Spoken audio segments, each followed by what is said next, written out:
ebya nabbi tebisobola kuggwaayo naye nfunza n'ekigambo kimu yagamba sallallahu alayhi wasallam mu hadithi Abdullah ibn Mas'ud radiyallahu anhu. Abdullah ibn Mas'ud yajinyumya yagamba nti kunna na'uddu al-ayati barakatan wa antum ta'uddunaha takhwifa.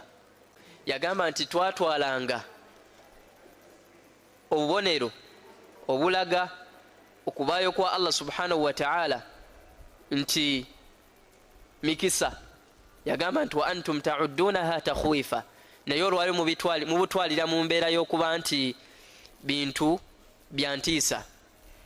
Yagamba nti kunna ma'a rasulillah sallallahu alaihi wasallam fi safarin faqalla alma, twalina nomubaka Muhammad sallallahu alaihi wasallam nga tuli mu lugendo amazzi ne gatukenderako.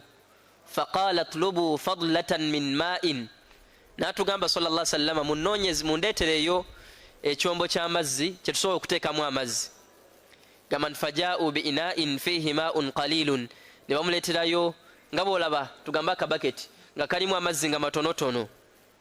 Fa adkhala yadahu fil ina, naddira emikono gye n'agiteeka mu kyombo ky'amazzi ekyo.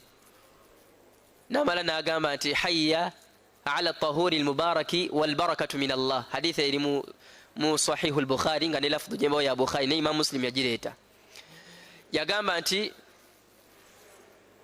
nabbi wayingiza emikono gye mu mazzi ago n'abagamba nti mujje mufune ku wuzu eno ey'emikisa. N'abagamba nti walbarakatu min Allah, emikisa giva eri Allah. Eyo hadithi okujjira mu lafdhu eyo Imam al-Bukhari yagireeta ya kitundu, naye bw'ogenda n'osoma mu riwayati endala za hadithi eyo bakulaga nti baali mu lugendo ng'amazzi ga wuzu gabaweddeko naye nga bagala kufuna wuzu.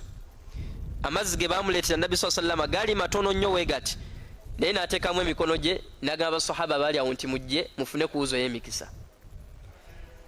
Anas ibn Malik yabuuzibwa nti abaafuna ku wuzu eyo mwali bameka? Yagamba nti hawala 300, twali 300 n'okusoba. Naye nga amazzi ge baleese baleetamu obuzinga butini bwe buti, naye buli omu yasenanga amazzi ago nga bwafuna wuzu ne bawera 300 nga bonna bafunye wuzu, nga amazzi gabamaze bonna. Naye ekyo kye kimu ku byamagero ebyali byaweebwa Nabi Muhammad sallallahu alaihi wasallam, ebyenkizo bye yayina kuba buli nabbi Allah yamuwa ebyamagero, naye ekimu ku bye yayina kyekyo. Era Anas ibn Malik yagamba nti falaqad ra'aytu al-ma'a yanbu'u min bayni asabi'i rasulillah, nalaba amazzi nga gafubutuka wakati w'ennweza Nabi Muhammad sallallahu alaihi wasallam. Mu byamagero bye yayina wano wali wavaawo amazzi wano wakati w'ennweze sallallahu alaihi wasallam.